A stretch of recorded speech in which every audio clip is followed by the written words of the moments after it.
Bismillah ve salatu ve selamu ala Resulillah ve ala alihi ve sahbihi ve men vala. Muhammed İbni İsmail el-Bukhari rahmetullahi aleyhin Sahih Bukhari namlı kitabıda taharet münasebetlik mezmunlar hakkında to'xtalib bugünkü bu babımızın şu taharet münasebetlik. Bu babda İmam Bukhari rahmetullahi aleyh baştaki babni tekrarlab kelyapti. Buniki ma'lum bir sebebi bo'lsa kerak.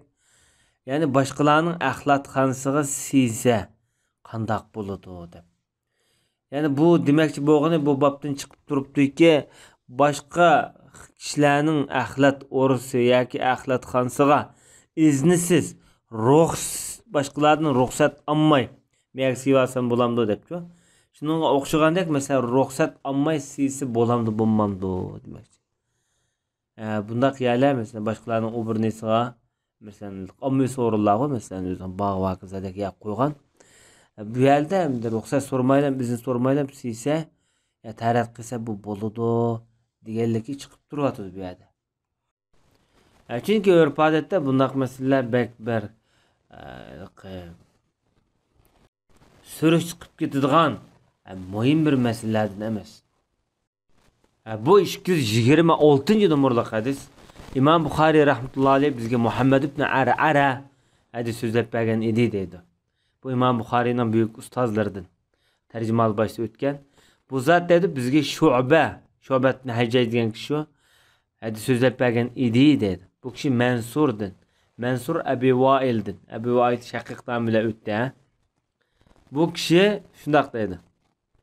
Abu Musa al-Ash'ari, bu Abdullah ibn Qays nomi bilan mashhur bo'lgan büyük sahabe, Hicriye'nin 7-yili o'zinki qavmini boshlab Peygamber sallallahu aleyhi ve sellem'deki o huzurga kelip Müslüman bulup bayat kılgan nayet zeki, zerek büyük sahablarınki biri.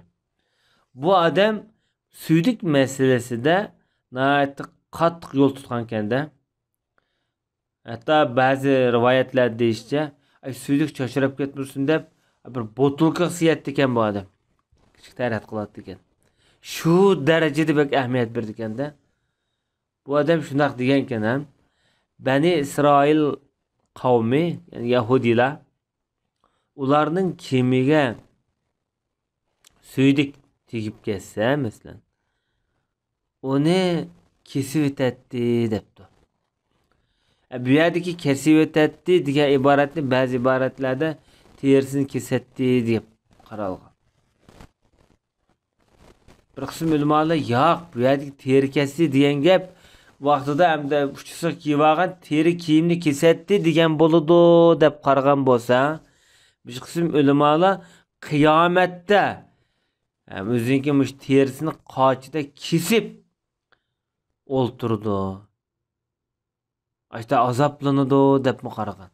Qolgan vallohu alim. Huzayb radhiyallohu anhu shundaq deydi. Kaşket bundaq qilmasin bo'libdi-kan, bundaq bir chekdan ashuratimiz bo'libdi-kan deydi. Uni botulga siyib, bundaq tujulab ketishidan hojati yo'qdi ya.